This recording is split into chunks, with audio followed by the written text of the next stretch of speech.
Turkey's Aegean coast is a land of pine-clad limestone mountains and broad fertile plains. The rich river valleys yield bumper crops of cotton, tobacco, olives, figs and sultanas, those small flavorful grapes dried to make golden raisins. The Aegean climate is mostly mild and pleasant, with hot dry summers and cool rainy winters. In ancient times, the Aegean coast was a land of kingdoms. Aeolis, later Pergamum, Caria, Ionia and Lydia. It produced some of history's most memorable people, including King Midas of the Golden Touch, King Croesus, the inventor of coinage, the poet Homer, and Herodotus, the world's first great historian. Pergamum, in the North Aegean, rose to prominence after the death of Alexander the Great in 323 BC. Soon its king ruled much of western Anatolia. Parchment was invented here, helping Pergamon's library of more than 200,000 books to rival that of Alexandria. The Asclepion of Pergamon, directed by Galen, was the world's first great medical centre. Izmir, Turkey's third largest city, dominates the central Aegean coast. Badly damaged by war in 1922, it is now a vibrant modern city set on broad Izmir Bay.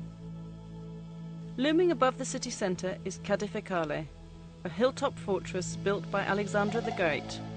Balchova, on the outskirts, is famous for its healthful hot springs. Ephesus, once the capital of Roman Asia Minor, is the best preserved classical city on the Aegean and among the finest sights in the world.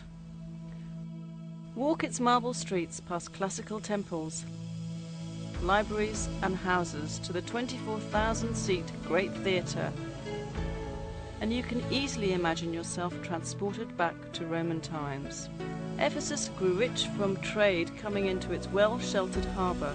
Pilgrims travelled the royal road from the east to pay homage to Cybele Artemis, the Anatolian fertility goddess.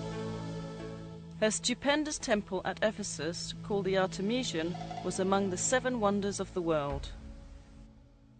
St. Paul preached to throngs in the Great Theatre, and legend has it that the Virgin Mary came to Ephesus with St. John at the end of her life.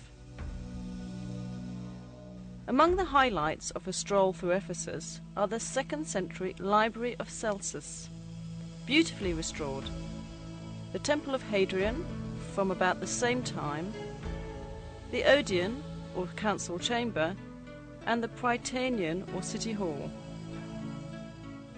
The terrace houses on the hillside overlooking the main street are filled with fine mosaics. Many have been restored.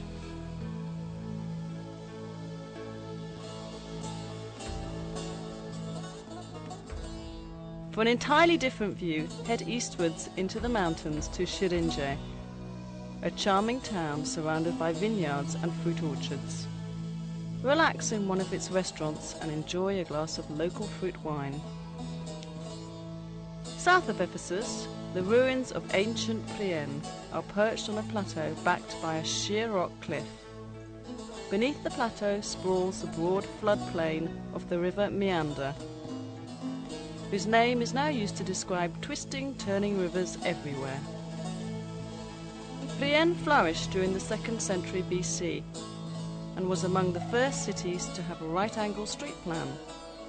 Set on this innovative street grid are Priene's great buildings, such as the Temple of Athena, the theatre, the gymnasium and the stadium. South, across the floodplain from Priene, is Miletus, an even larger and more important city with a freestanding 15,000-seat theatre. Built in Hellenistic times, the Miletus theatre was repaired extensively by the Romans and is still in very good condition. Miletus flourished from 700 BC to 700 AD. It was among the largest cities in Anatolia, boasting a population of nearly 100,000. Many famous people were born here, including the philosopher Anaximander, the mathematician Thales, the city planner Hippodamus, and Isidorus, the architect of Hagia Sophia in Istanbul. A short distance south of Miletus is Didyma, famed for its gigantic marble Temple of Apollo, from which mystic priests issued enigmatic prophecies rivaling those of Delphi. The famous South Aegean resort of Bodrum, known in ancient times as Halicarnassus, was the birthplace of Herodotus, the father of history. Halicarnassus enjoyed its great prosperity during the 4th century BC under King Mausolus. Upon his death, his wife fulfilled his plan for a gigantic royal tomb. Called the Mausoleum, it was among the 7 wonders of the world. Crusader knights later built a romantic castle on the point of land between Bodrum's 2 perfect bays. It's now the world's foremost museum of underwater archaeology.